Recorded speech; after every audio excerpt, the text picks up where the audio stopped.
untuk optimalisasinya di triwulan 3 sama akhir tahun. Hal ini yang perlu Bapak Ibu, awareness yang perlu Bapak Ibu lakukan. Tolong triwulan 3 kita amankan sehingga petanya berubah. Ya. Petanya berubah. Kita selesaikan pekerjaan kita, dan tidak mungkin orang evaluasi itu menyelesaikan sendiri. Biro perencanaan, biro keuangan yang menyelesaikannya adalah sebenarnya eksekutor yang melaksanakan anggaran di lapangan. Kemudian talenta, kemudian bagaimana Bapak Ibu mengkapasiti dan mengawal, memfasilitasi yang melaksanakan pekerjaan, itu akan mencerminkan report kita di sini. Dan oleh karena itu awareness itu penting, dan kehadiran Bapak Ibu, concern Bapak Ibu menjadi penting. Tolong momentum sampai awal Oktober kita selesaikan dengan sebaik-baiknya. Komunikasikan dengan unit di bawahnya lagi. Untuk tidak segan-segan dengan media yang Bapak Ibu miliki. Kemudian pastikan bahwa nilai kinerja yang masuk di SMART itu akurat. Sesuai dengan pesan di pasal 5 tadi, pasal 45 PSK 214. Kemudian itu ininya yang perlu Bapak Ibu perhatikan. Ya. Berikutnya adalah itu nanti yang terkait lainnya mengenai reward punishment berikutnya.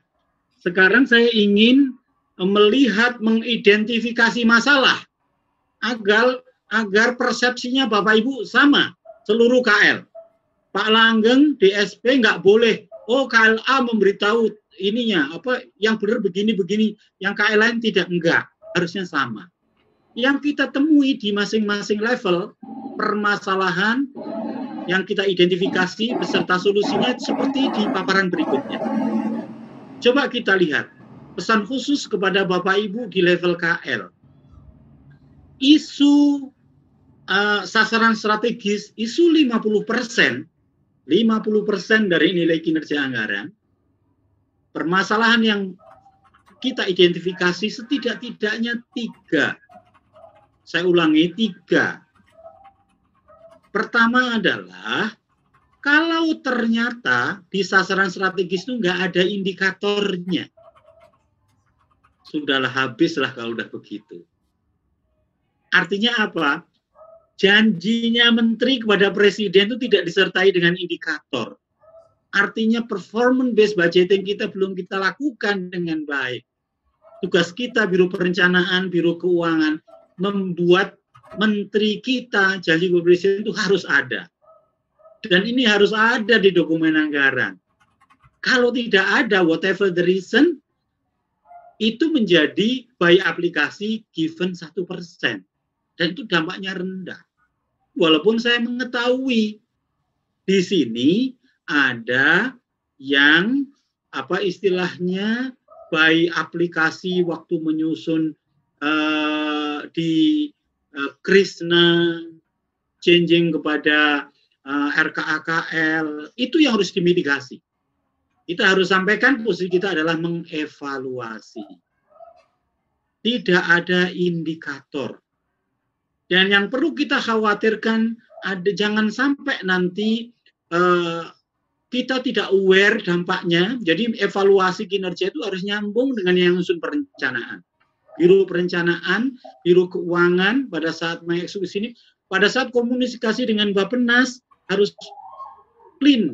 Pada saat dengan DCA, pada saat trial terminal harus clean. Ini adalah quality informasi kinerja. Tidak ada indikatornya.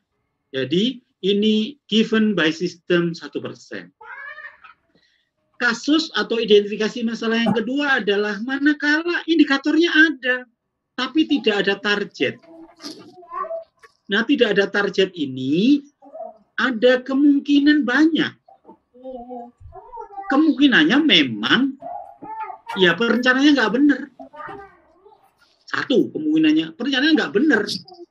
Kalau nggak benar, tapi ada targetnya, faktanya, maka itu harus kita benarkan. Pembenaran yang benar adalah merubah dokumen penganggaran di aplikasi. Tetapi by ini by aplikasi Monef, dari sisi Monef, manakala itu terjadi, tapi senyatanya itu ada targetnya, maka ada realisasinya, maka realisasi Bapak Ibu isi tanpa ada target, karena target tidak bisa diisi, itu given by aplikasi. Nanti di keterangan Bapak Ibu uraikan bahwa itu telah tercapai ini daripada ini, yang targetnya itu memang waktu di dokumen anggaran belum tersusun. Target yang benar adalah ini. Pastikan Bapak Ibu tanggung jawab pada saat auditor datang bahwa itu yang senyatanya. Itu kira-kira sekalian. Kecuali ada yang mengatakan, ini Pak harusnya tahun ini nggak ada, memang nggak ada, adanya tahun depan sesuai dengan Renstra. Nah itu dijelaskan di keterangan itu. Itu bukan salah, itu benar KL-nya. Tapi yang salah itu adalah ini cari aman, cari cantolan pada saat nyusun dokumen anggaran bersama dengan Bappenas. Baik pengukuran harusnya munculnya adalah di tahun berikutnya, karena belum ada duitnya. Itu kira-kira sekalian. Yang ketiga adalah belum melaporkan capaiannya. Saya nggak bisa mengatakan apa-apa. Saya berprasangka baik saja. KL yang masih nol capaian sasaran strategisnya ada 20 KL bisa jadi sudah ada, tetapi memang belum dilaporkan. Atau memang laporannya nanti menunggu selesainya di akhir tahun. Nah itu nanti tugas kita mengisi. Bapak Ibu, ini kita titipkan kepada petugas kita bahwa kita concern 3 hal di level sasaran strategis. Selesai di level KL. Di level program eselon 1. Level program ini isu terkait sasaran program. Level eselon 1 ada 2, sasaran program sama keluaran program. Sasaran program itu sama penyakitnya, ada indikatornya. Pertama ada indikatornya tapi nggak ada target, caranya seperti tadi. Belum dilaporkan capaiannya, resepnya ya tadi ya dilaporkan kalau sudah ada. Kalau belum dijustifikasi. Ya. Kemudian capaian yang belum, nah ini yang ketiga ini yang agak sensitif. Capaian yang belum bisa ditentukan. Ini Bapak Ibu sekalian hati-hati, saya sampaikan hati-hati, tetapi kata kuncinya adalah nanti di akhir tahun, tolong betul-betul memang kalau memang targetnya di akhir tahun, isinya di akhir tahun, tapi justifikasi bahwa ini sambil menunggu, kan bisa jadi sudah ada proses tapi finalnya belum, tapi sambil menunggu final, data yang sudah kita sajikan, judgement-nya adalah mencapai 10%. Sekalian, kemudian keluaran program, isunya sama. Ya, keluaran program itu di slide berikutnya itu tanpa indikator, praktis kita kasih 1%, kemudian tidak istilahnya ada indikator tanpa target sama, yaitu nggak usah diisi di targetnya tapi langsung realisasi, tapi dijelaskan belum dilaporkan ya seperti yang tadi, capaian belum ditentukan seperti yang saya sampaikan sama.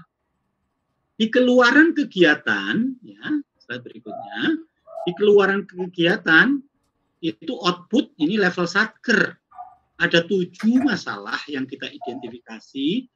Treatmentnya harus sama. 1, tidak ada target volume. Kalau tidak ada target volume, kita masih banyak temuin Bapak sekalian dari aspek konteks kemarin. Bapak Ibu tengok, titipin ke satkernya yang belum ada target volume untuk penyelesaian akhir tahun ini kita beresin dengan cara ini. Tapi tahun 2021 kami akan keluarkan raport bulan Maret, sekitar Maret. Yang kurang-kurang apa dari dokumen penganggaran 2021, setelah itu Bapak Ibu gerak perbaiki. Tapi sekarang selesaikan dengan mekanisme yang kebijakan yang ada di sini. Tanpa target volume diisi capaiannya. Target volumenya jadi nggak bisa diisi. Ya. Untuk level 1 bisa diisi target volumenya. Kemudian justified-nya dikasih penjelasan, kemudian realisasinya diisi. Kemudian isu kedua adalah ada pagu, ada target, tapi nggak ada realisasi. Ada pagu, ada target, ada duitnya, nggak ada realisasi.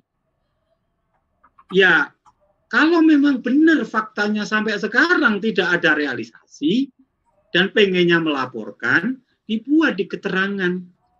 Karena itu untuk laporan di laporan semesteran, semester 1, semester 2 itu akan muncul. Memang ada masalah yang duitnya belum bisa dikeluarkan.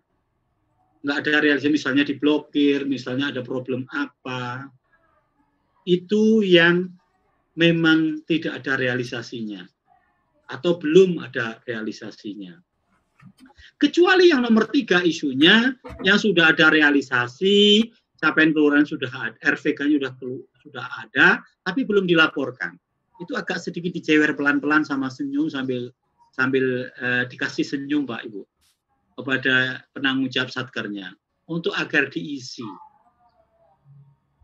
Nah, yang berikutnya CK itu seperti saya berulang-ulang kan perkalian antara RVK dan IKK. Dengan demikian, kalau RVK-nya sudah baik, maka IKK-nya harus baik.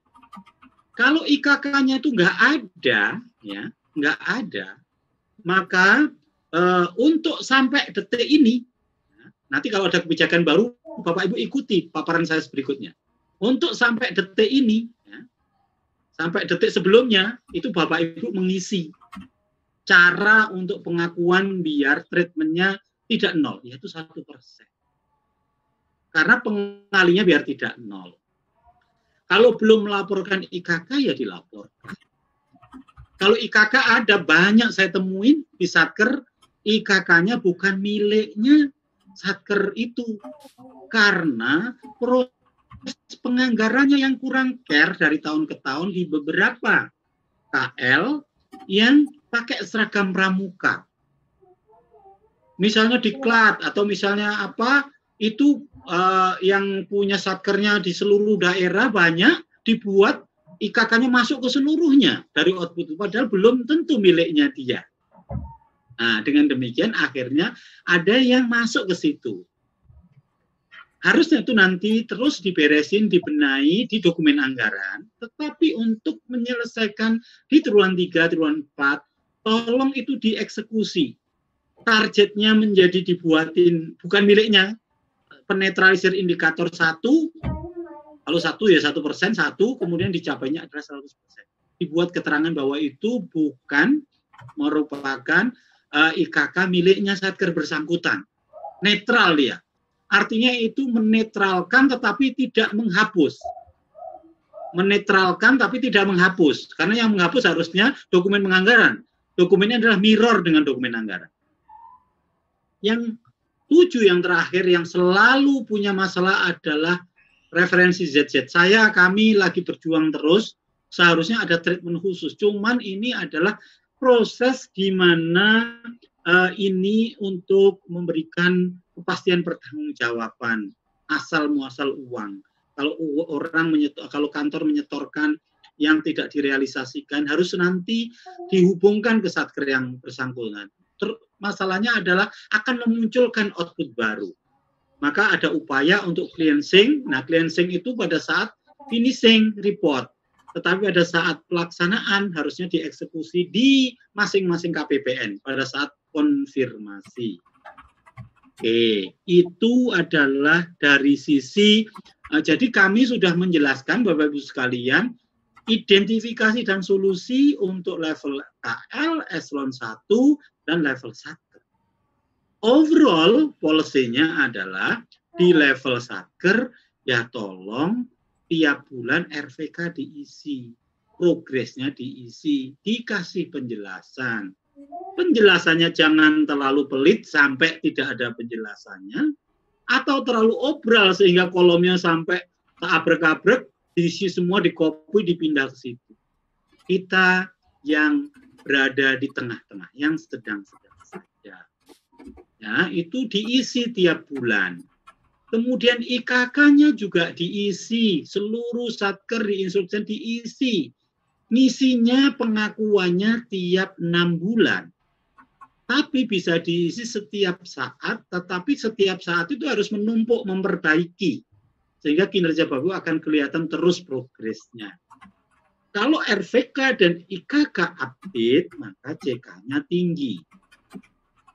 Kemudian ingatkan ke Satker dalam situasi pandemi dengan dinamika cash flow yang berubah-ubah dengan lampiran 3, tolong diminta untuk aktif mengadjust, merevisi lampiran 3. Kami pastikan bahwa dalam kerangka insentif itu IKPA sudah judgment-nya adalah tidak menghitung revisi di situasi pandemi ini. Karena biasanya kan kita imbangkan governance sama quality perencanaan. Ya kan? Pada saat governance di sana di perbendaharaan di IKPA, kalau makin banyak revisi, nilainya IKPA-nya makin rendah.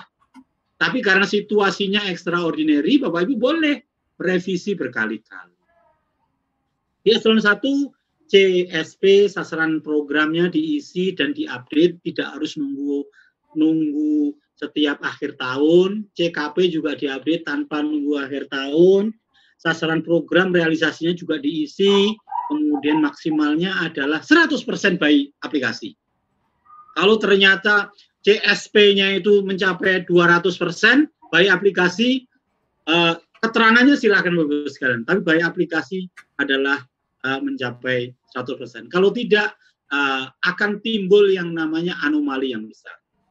Kemudian di level KL, capaian sasaran strategis diupdate setiap saat tanpa harus menunggu akhir tahun, realisasinya juga demikian juga, dan maksimal adalah 100%. Bapak Ibu sekalian, berikutnya adalah bagaimana, ini penting banget, ya, rekap, ya. Rekap untuk melihat, menyikapi kondisi saat ini. Ternyata tim kami, para analis anggaran atau tim struktur yang ada di kami, telah memetakan kondisi sampai semester 1, bahwa kita lihat bahwa RVK, rekap RVK itu ada yang masih 0. Ya. Sehingga CK-nya 0. Itu pertama, data yang kita lakukan. Kemudian rekap RVK melebihi dari data anomali, lebih dari 120%. Itu di semester 1. Tetapi masih ada alokasi anggarannya yang belum terrealisasi. Bapak bisa bayangin, output sudah tercapai lebih dari 120, tapi duitnya masih banyak. Gitu kan? Itu menjadi concern Bapak Ibu di level atasnya, di level eselon 1-nya. Atau pimpinan eselon 3 atau satkernya. Terkait dengan kebijakan, ini kelihatan tadi ya, kebijakan penyempurnaan Monef Smart. Ya.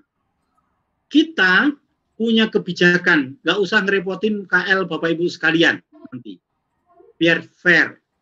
Kalau ada RVK 0 yang belum tercapai, by system akan menulis 0,01. Artinya 0 itu oleh sistem dibaca 0,01. Sehingga tidak mematikan nilai kinerjanya satker bersangkutan. Ya. Kecuali untuk RIKK-nya, realisasi IKK-nya itu harus Bapak Ibu isi. Nah, berikutnya terkait data anomali. Data anomali itu adalah rekapnya RVK didasarkan pada total volume keluaran pada dokumen anggaran, ya, membuat proyeksi secara utuh dengan tolak ukur target yang dicapai, menetapkan realisasi.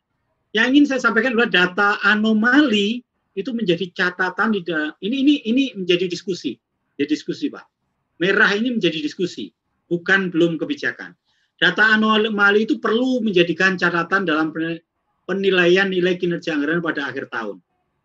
Ini diskusi. Karena data anomali ini menjadi pemicu mengapa nanti melonjak nilainya. Tetapi dengan di cap 100% menjadi data anomali menjadi untuk pengukuran kinerja menjadi lebih fair.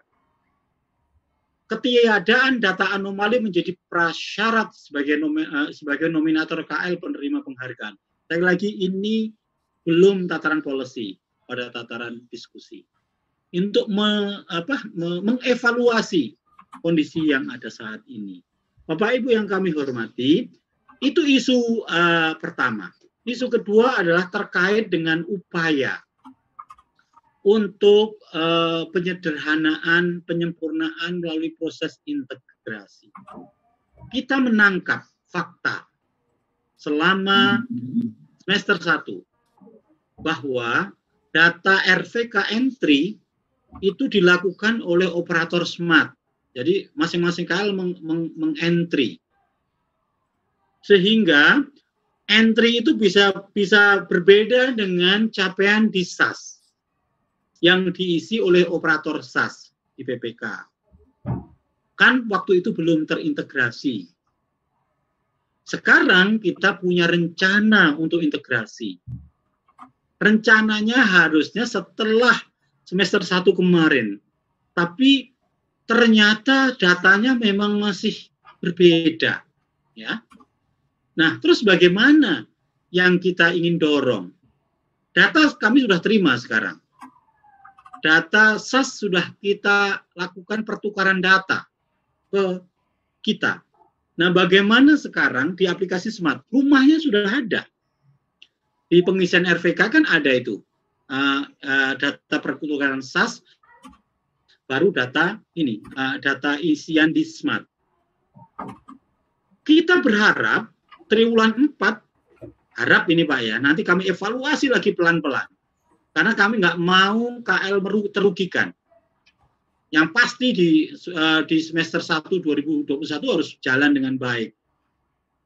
Bapak sekalian, ini triwulan 4 kita coba sambil kami lihat, tim kami tugaskan sekarang untuk melihat bagaimana deviasi data itu. Caranya bagaimana? Caranya nggak usah nggak usah apa istilahnya di aplikasi Smart menyetujui. Nggak usah menyetujui, Pak ya, nggak usah menyetujui. Langsung dari SAS itu menjadi data awal yang ditangkap ya, oleh aplikasi Smart. Ya. Jadi begitu SAS menghubung nanti menjadi data awal aplikasi Smart untuk RVK. Tapi saya ulangi lagi, pada tataran evaluasi bisa mengoreksi, tapi nggak ngetik lagi, nggak ngetik satu persatu. Jadi langsung dimigrasi dari data SAS ke data Smart, tapi di data Smart bisa dikoreksi. Ngoreksinya perlu persetujuan eselon 1. Itu sementara desain yang kami lakukan. Kalau enggak nanti menjadi menjadi tidak tertracking dengan baik. Dan ini menjadi lebih baik dari Bapak Ibu tiap bulan harus ngisi satu persatu. Itu Bapak sekalian, mudah-mudahan difahami. Itu sampai di penyelesaian di akhir tahun dengan aplikasi kita untuk nilai kinerja anggaran. Bapak Ibu yang kami hormati, yang berikutnya ini adalah berbicara mengenai perubahan. Perubahan ini Bapak Ibu lihat terkait dengan PMK 214 sangat cepat ini. Saya ingin menyampaikan beberapa hal. Yang pertama, penerapan penyiapan restrukturasi sistem perencanaan dan penganggaran itu telah diatur di 3 peraturan.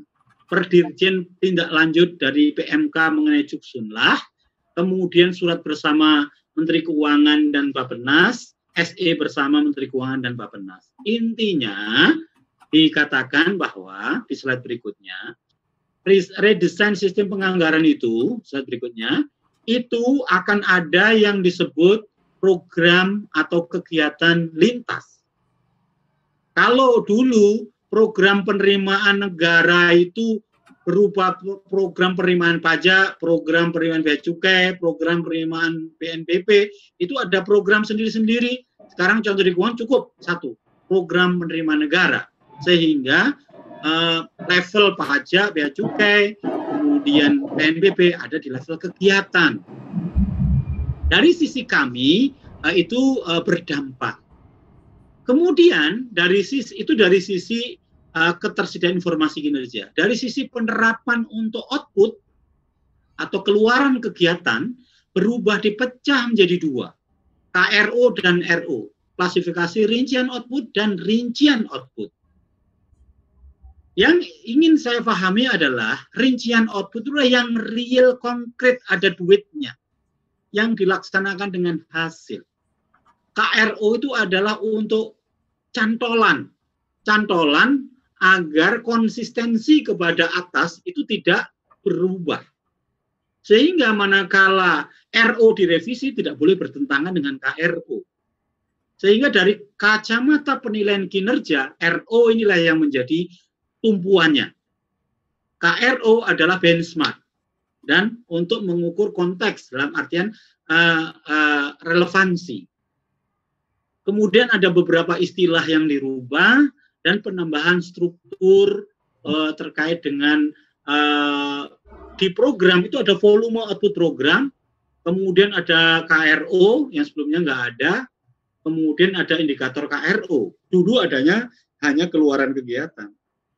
Yang kami baca sebenarnya keluaran kegiatan sekarang dalam kacamata penilaian itu adalah sebagai RO. Slide berikutnya lebih bercerita bahwa kondisi itu berdampak kepada PMK 214 dan Perdijen nomor 1 serta aplikasi SMART. Dan itu harus kita sesuaikan sekalian. Bagaimana dampaknya terhadap PMK 214? Setidak-tidaknya ini. Dan nanti akan kita adjust manakala ada perubahan-perubahan lain. Terminologi berubah. Nggak ada ya, jadi ada definisi sasaran strategis. Dulu ada indikator sasaran strategis menjadi indikator kinerja sasaran strategis. Indikator sasaran program menjadi indikator kinerja program. Keluaran program menjadi output program. Kemudian indikator keluaran program, indikator output program. Penambahan istilah RO, KRO. Keluaran kegiatan menjadi rincian output.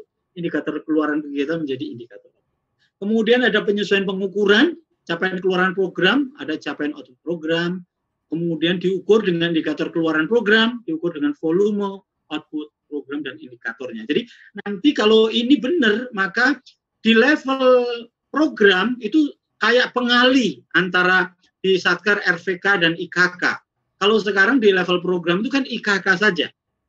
Kalau nanti ternyata ada IKK, ada indikator keluaran program dan volume program, apakah itu nanti harus disamakan menjadi pengali seperti di level Satker.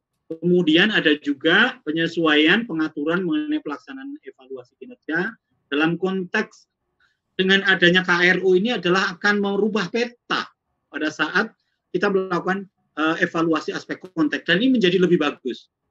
Keterkaitan akan dijembatani di KRO. Nah, dampaknya terhadap Perdirjen akan mengikuti secara teknis, definisi mengikuti, kemudian petunjuk-petunjuknya akan sedikit ada penyesuaian, kemudian juga bagaimana untuk aspek konteksnya. Nah, aplikasi SMART-nya juga akan mengejas penyesuaian istilah, menambah menu untuk RV, realisasi volume output program, kemudian ada penyesuaian pengurangan capaian output program, kemudian ada KRO, kemudian ada RO, dan berikutnya adalah penyesuaian petunjuk untuk di aplikasinya. Tapi bahasa terangnya Bapak sekalian, saya ingin mengatakan yang dulu di aplikasi SMART sekarang itu adalah output atau keluaran kegiatan untuk mengukur kinerja di aplikasi SMART yang baru atau di peraturan yang baru itu maknanya adalah dari sisi RO, rincian output, tidak di KRO. Kalau dia itu di level sasaran program, yang dulu indikator sasaran program, kalau nanti ada volume keluaran program, maka menjadikan pengalinya. Tapi saya belum yakin, saya harus memastikan di dokumen anggarannya. Kalau terkait dengan ini, apa istilahnya sekalian, lintas program, lintas kegiatan nggak ngaruh. Karena itu akan tetap ada alokasi anggaran, walaupun tadi saya katakan joint program penerimaan itu ada di seluruh eselon 1, tapi uangnya proporsi indikator sasaran strategisnya atau di sasaran program tetap ada di masing-masing eselon 1, sehingga tidak mempengaruhi, kecuali nanti akan berdampak pada saat melakukan evaluasi kinerja anggaran yang non reguler. Itu kira Bapak sekalian info yang terkait dengan perubahan kebijakan PMK 214. Yang terakhir adalah dampak dari terbitnya Perpres nomor 42. Secara singkat saya ingin mengatakan bahwa sosialisasi nih Bapak sekalian, biar tahu dulu ya, Perpres 42 mengenai Perpres mengenai pemberian penghargaan dan pengenaan sanksi atas kinerja anggaran dan keuangan pemerintah daerah.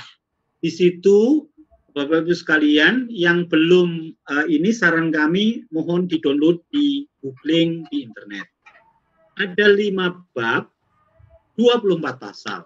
Bab 1 itu ketentuan umum, bab 2 hubungannya dengan penghargaan dan sanksi yang KL, bab 3 adalah penghargaan sanksi yang Pemda, bab 4 adalah menghubungkan Pemda dan KL yang punya tugas untuk percepatan berusaha dan layanan terpadu satu atap dalam perizinan.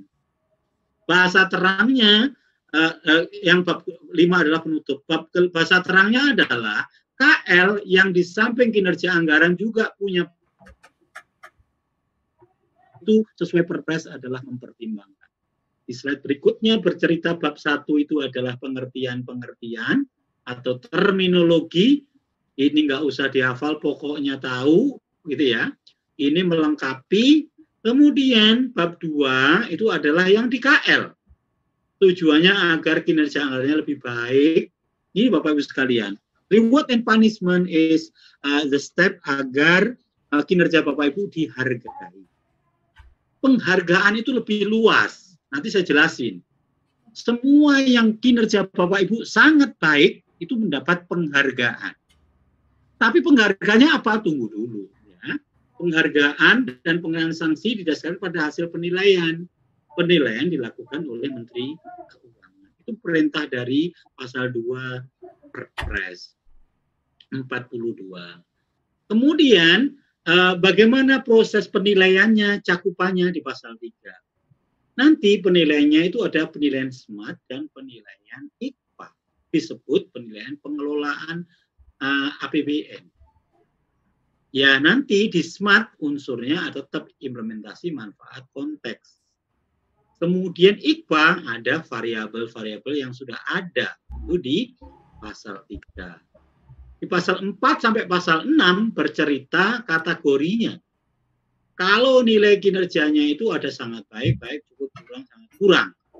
Siapa barang siapa KL-nya mempunyai sangat baik harus diberi penghargaan. Penghargaannya apa? Tunggu dulu. Kalau dia itu sangat kurang, sangat kurang, maka diberi sanksi. Sanksinya semua akan dikenakan sanksi. Sanksinya apa? Nanti diatur. Nah, manakala sangat kurang itu dikenai sanksi, pasti ada sanksi. Tapi sanksinya apa? Pengaturannya di PMK. Kalau dia KL itu memiliki tugas untuk memberi perizinan, kecepatan berusaha, maka pemberian penghargaan dan pengenaan sanksi itu mempertimbangkan kategori yang dicapai di perizinan tadi. Nah, bagaimana bentuknya sanksi penghargaan? Pemberian penghargaan itu bisa sifatnya uang, sifatnya insentif yang dinilai uang, ada sifatnya yang tidak bisa dinilai uang, berupa piagam dan publikasi. Piagam publikasi itu tidak ada mata uangnya, tapi punya mata publik, mata pimpinan yang kadang-kadang menjadi lebih tajam daripada mata insentif uang. Insentif itu bisa tambahan uang seperti yang sudah jalan, bentuk lain sesuai ketentuan. Kita buat seperti itu di perpresnya, itu mengikuti dinamika yang terjadi. Sanksi itu bisa jadi uang itu berupa namanya kalau sanksi uang itu disinsentif, bisa anggaran dikurangi, self blocking atau refocusing, atau tidak bermata uang tapi bermata publik dan mata pimpinan, yaitu teguran tertulis dan publikasi. Tapi kami aware di ketentuan PMK-nya, disinsentif itu tidak gampang mengurangi anggaran, self blocking atau refocusing untuk hal-hal tertentu. Hal-hal tertentu itu diatur di Menteri Keuangan. Itu di Perpres seperti ini. Kemudian di bab 3 itu terkait dengan Pemda yang bukan concern kita. Ini kita lewati saja di pasal 13 ini. Kemudian bab 4 adalah manakala KL yang di bab 2 itu menyelenggarakan percepatan pelaksanaan berusaha, maka KL ini entitlement menjadi pertimbangan juga mengenai kemudahan berusaha ini.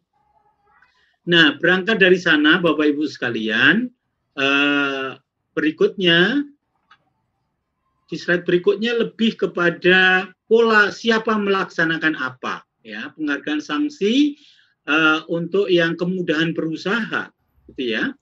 Saya pikir ini untuk khusus KL itu akan kita hitung dihubungkan dengan nilai kinerja kita. Ini nanti kita eksekusi, kita jabarkan di PMK-nya. Kemudian di berikutnya penilaian kinerja untuk kemudahan berusaha itu intinya nanti yang melaksanakan penilaian adalah BKPM. BKPM membuat peraturan dan BKP membuat rapot. Rapot itu dikirim kepada Menteri Keuangan seperti BPK mengirim opini. Nah, itu kira-kira yang menjadi pertimbangan nantinya pada saat penilaian reward and punishment dari. Kemudian berikutnya adalah kategorinya ada baik, sangat baik, kurang. Yang bisa menerima diusulkan insentif finansial itu adalah manakala sangat baik. Kalau nggak sangat baik tidak bisa. Tapi kemudian berusaha yang sangat baik belum tentu mendapatkan insentif.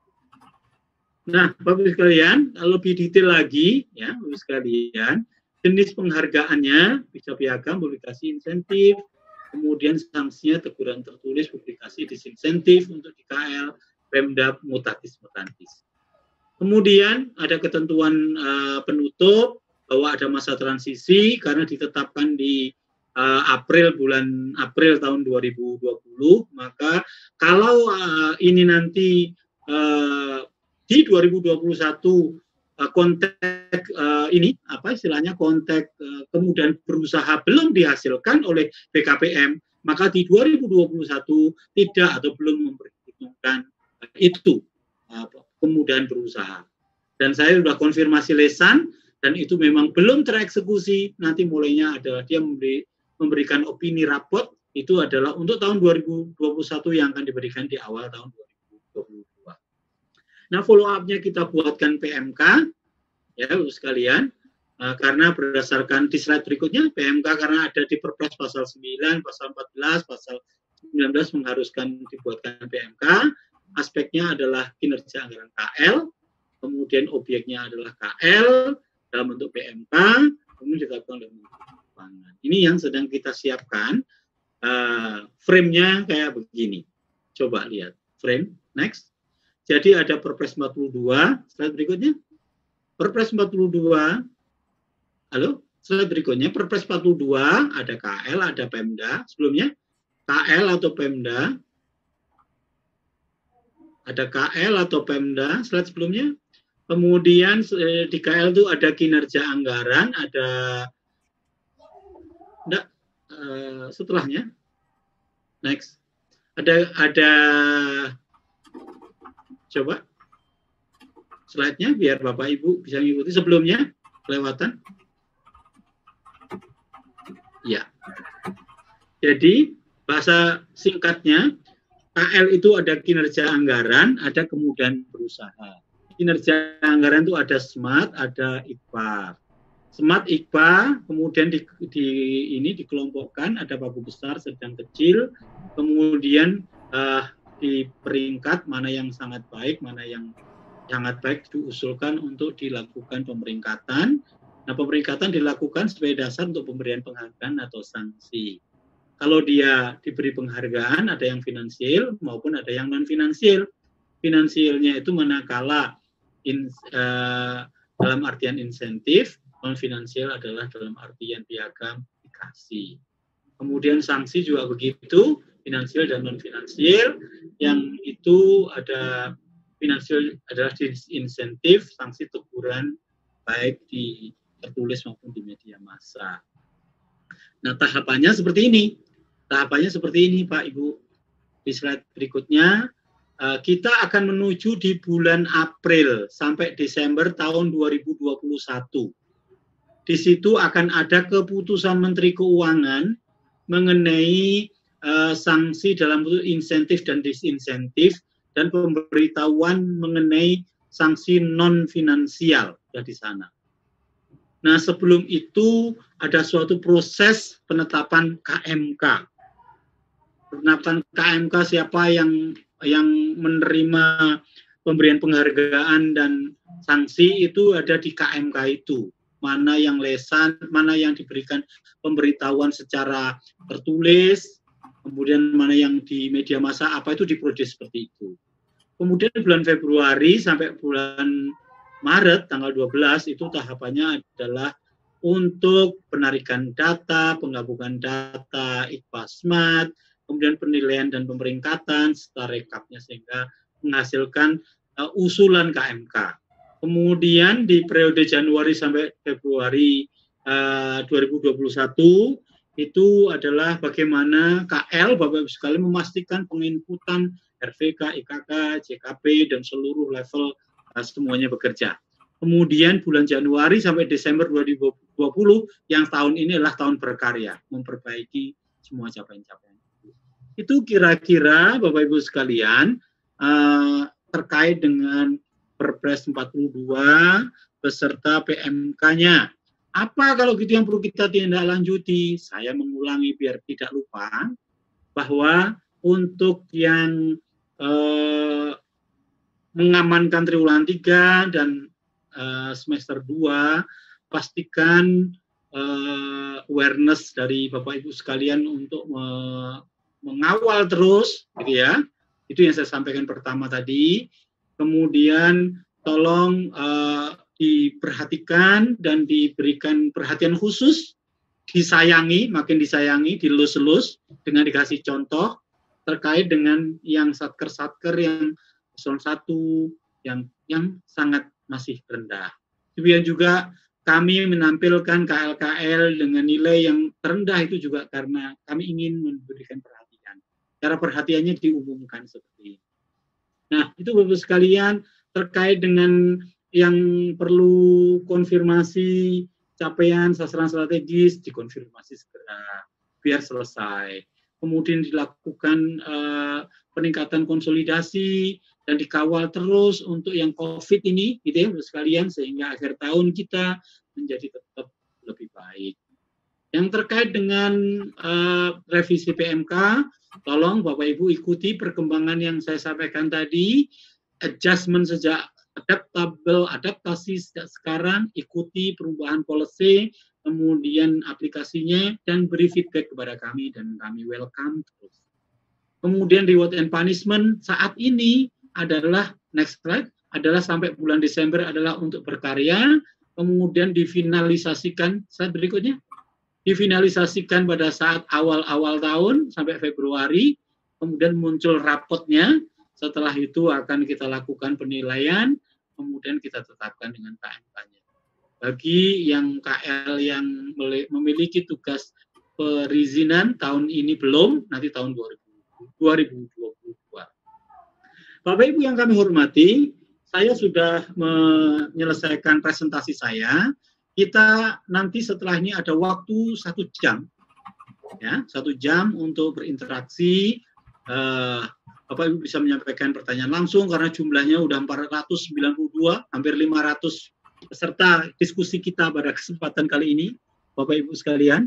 Jumlah yang tidak mudah untuk kita harus diskusi semuanya, tidak mungkin, ya. Dan saya sangat mengapresiasi, saya masih bisa melihat wajah Bapak Ibu sekalian, Bapak Kepala Biro, Bapak Ibu Direktur, pejabat yang mewakili, sorot matanya masih melihat saya. Artinya bahwa kita masih mengikuti, dan tim kami sudah mengupdate Bapak Ibu yang menyampaikan pertanyaan. Nanti secara bertahap Bapak Ibu bisa bertanya lisan, kalau di sisi yang masih kosong kita bisa sampaikan pertanyaan-pertanyaan tertulis. Bapak Ibu yang kami hormati, sesi ini saya harus memperkenalkan tim saya. Nanti biar lebih efektif, karena ini bekerjanya akan terus-menerus. Pada saat kita berbicara mitra, ada mitra Ekontim yang di bawah koordinasi Menko Perekonomian. Ya. Itu ada Pak Eko Wiharso. Pak Eko, tolong menyapa diri, Pak Eko. Ya, Pak. Assalamualaikum warahmatullahi wabarakatuh. Saya Eko, Pak. Pak Eko, diperkenalkan tim yang akan membantu ini. Kami dari Ekontim, Wiharso Eko Santoso, dengan teman-teman timnya, yaitu Pak Hartadi, Pak Aang Prambudi, Mbak Ayu Aini, sama Mas Rizky Ihsan, Pak. Pak Eko, tolong sampaikan pesan khusus kepada mitra perekonomian. Terima kasih sekali kepada teman-teman di mitra ekonomi, Pak, terkait dengan sampai dengan semester 1 ini sudah sebagian besar mengisi, saya apresiasi, dan itu sampai detik ini, bahkan tadi pagi masih ada teman-teman di Satker yang berkoordinasi dengan kita terkait dengan bagaimana cara pengisian agar ini menjadi lebih baik. Semoga kedepannya dengan kerjasama kita untuk mitra Ekontim menjadi lebih baik. Mungkin itu aja, Pak. Terima kasih. Terima kasih, Pak Eko. Kemudian yang kedua adalah mitra untuk yang KL yang bermitra dengan PMK. PMK itu Pak Ajat Sudrajat, itu ada nomor HP-nya beserta timnya. Nanti Bapak bisa komunikasi, dan selama ini menurut hemat kami intens. Silakan Pak Ajat, say something. Baik, Pak, terima kasih, Pak. Assalamualaikum warahmatullahi wabarakatuh. Selamat siang Bapak Ibu mitra DIT PMK. Kami dari EKP 2, Pak, Evaluasi Kerja Pegawai 2. Saya sendiri Ajat Sudrajat, Bapak Ibu. Kami bersama tim, ini ada Pak Jati Wibowo, ini juga ada nomor HP-nya. Silakan Bapak Ibu untuk mencatatnya. Ini juga ada Ibu Ida Ayu Pratiwi yang biasa membantu Bapak Ibu di departemen teknis. Juga ada Pak Muhammad Nuh, ini juga ada HP-nya. Yang terakhir ada Pak Denil Asrofi. Nah, Bapak Ibu yang biasa mungkin berhubungan dengan kami, juga dengan teman-teman dari kami EKP 2, Mitra Kerja Direktorat PMK. Terima kasih banyak pada semua Satker, juga Unit Eselon 1 yang selama ini sudah mengisi capaian outputnya. Nah, bagi yang belum, untuk Satker terutama yang terbanyak yang di seluruh Indonesia, mohon mungkin diingatkan kembali, mumpung masih ada waktu, mumpung masih ada kesempatan, karena jangan sampai menunggu akhir tahun, terutama satker-satker yang pertama mungkin dananya diblokir untuk segera diajukan revisinya, atau yang outputnya diblokir, atau juga mungkin satker-satker yang tidak ada indikator keluar kegiatannya. Karena Bapak Ibu ini walaupun tidak terlalu signifikan, ini akan berpengaruh kepada nilai capaian nilai kinerjanya, termasuk juga nilai yang indikator keluar kegiatannya, RZ-nya. Nah, ini salah satu solusinya nanti harus revisi di 1 DJA. Mungkin masih ada kesempatan, tinggal berapa bulan lagi ke akhir tahun, jadi mohon mungkin kami berpesan jangan sampai nunggu akhir tahun. Karena kalau udah akhir tahun nanti akan repot lagi untuk mengisi capaian outputnya. Mungkin itu aja dari saya, Pak. Saya kembalikan ke pimpinan. Akhiri, Assalamualaikum warahmatullahi wabarakatuh. Assalamualaikum warahmatullahi wabarakatuh. Terima kasih Pak Ajat. Sekarang saya mengundang Pak Edo, mitra untuk Polhuk Hankam, ya, KL di bawah Polhuk Hankam. Saya persilakan Pak Edo. Terima kasih Pak Langgeng. Assalamualaikum warahmatullahi wabarakatuh. Selamat siang Bapak Ibu yang hadir dari pagi sampai siang ini. Kami dari Mitra Polhuk Hankam BA-Bun, saya sendiri Edward. Nanti di tim kami ada ada Pak Bagio, Mbak Riwayati, Mas Wahyu sama Mbak Novi. Nanti Bapak Ibu bisa kami mengucapkan terima kasih kerjasama selama ini. Kalau masih ada kendala Bapak Ibu, kita bisa berkomunikasi dengan tim. Mungkin untuk menghemat waktu Pak, kami kembalikan ke Pak Langgeng. Terima kasih Pak Langgeng. Assalamualaikum warahmatullahi wabarakatuh. Oke. Kemudian berikutnya adalah Pak Puji Mitra untuk yang koordinator ini. Baik Pak. Yang apa ini Pak? Yang 10 KL Pak. Kemaritiman. Ya, oke silakan. Baik, terima kasih Bapak Ibu sekalian. Perkenankan kami dari tim EKP 4 yaitu untuk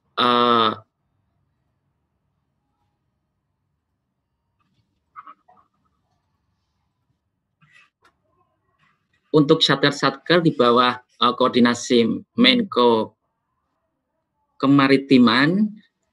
Kami ada 3, kami sendiri Pujadi Nugroho, kemudian dibantu oleh Ibu Alin Ulfana, kemudian Bapak Heri Yulianto dan Pak Hendro Triwidianto. Pesan kami pertama sekali kami ucapkan terima kasih banyak atas kerjasama selama ini, di mana satker-satker binaan kami telah melengkapi informasi kinerja anggaran di aplikasi Smart, dan tentunya perlu untuk meningkatkan kembali partisipasi aktifnya kegiatan untuk melengkapi informasi kinerja di aplikasi Smart. Kami mohon izin Pak, kebetulan ada tim dari TIP Pak Gede dan Pak Fajar, bisa memperkenalkan diri Pak. Terima kasih. Saya mengundang Pak Gede, Bapak Ibu sekalian, Pak Gede, Pak Fajar, untuk menyampaikan pesan khusus kepada KL agar kinerja kita menjadi lebih baik di akhir tahun atau triwulan berikut. Silakan Pak. Mungkin Pak Gede terlebih dahulu, Pak Langgeng, mohon izin Pak. Silakan Pak Gede. Halo Pak Gede. Halo Pak Gede. Oke. Mungkin sambil rapat lain ya Pak Gede. Iya Pak, mohon izin Pak. Oke, silakan Pak Fajar. Ya baik, terima kasih Pak Langgeng, terima kasih Mas Puji. Assalamualaikum warahmatullahi wabarakatuh. Waalaikumsalam warahmatullahi wabarakatuh. Ya, selamat pagi, salam sejahtera untuk kita semua. Terima kasih sudah mengundang kami Pak Langgeng di forum ini, karena ini acara yang sangat bagus sekali ya, karena kita bisa satu sama lain saling mengenal nih Pak Langgeng dengan rekan-rekan Bapak Ibu di sini gitu ya.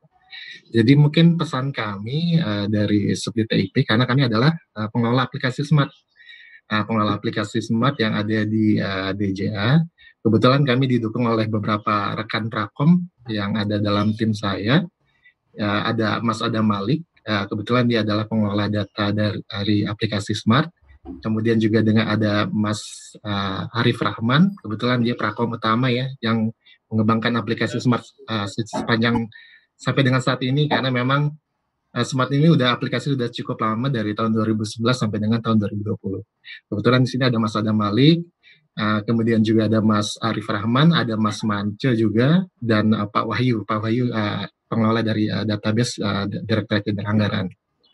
Jadi memang terhitung 2018 saya menjadi bagian dari timnya Pak Gede Ginari, adalah Kasubdit Teknologi Informasi Penganggaran.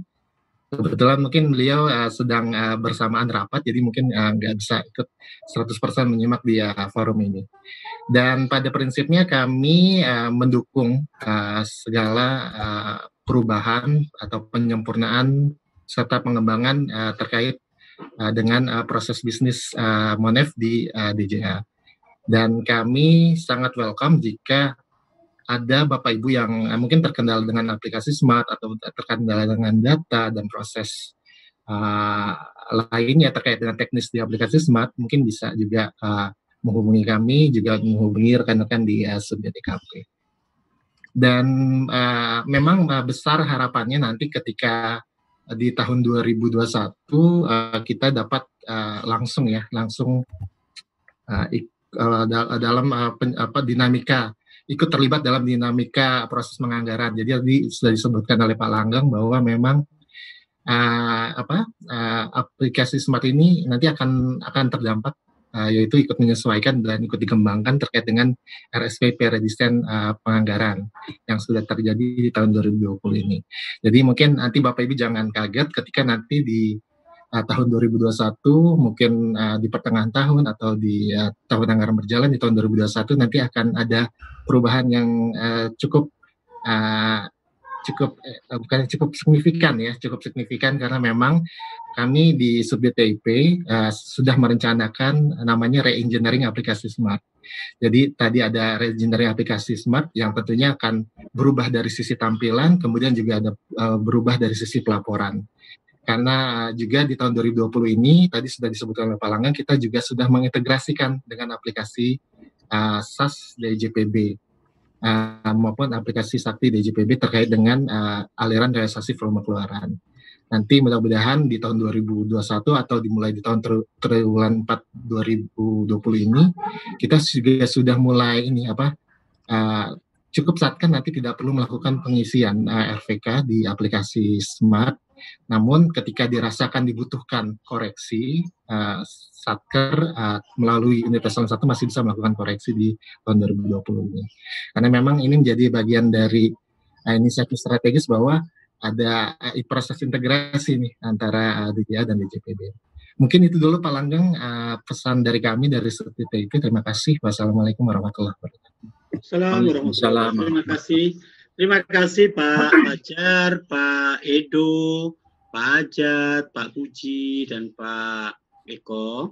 Bapak Ibu sekalian, komunikasi kita harus terus, dan termasuk kita akan memperbaiki terus apa yang bisa kita lakukan, termasuk yang terakhir disampaikan Pak Fajar, tampilan dashboard nanti akan muncul terkoneksi, dashboard di IKPA akan muncul hasil dashboardnya smart di sana, dashboardnya di smart ada dashboardnya IKPA. Jadi nanti akan bertahap dari waktu ke waktu menjadi ada penyesuaian-penyesuaian. Baik, itu Bapak sekalian presentasinya saya kembalikan kepada Pak Puji selaku moderator untuk memimpin proses diskusi ini, dan tolong teman-teman Bapak Kasih nanti bisa membantu konfirmasi, menambahkan jawaban-jawaban. Silakan.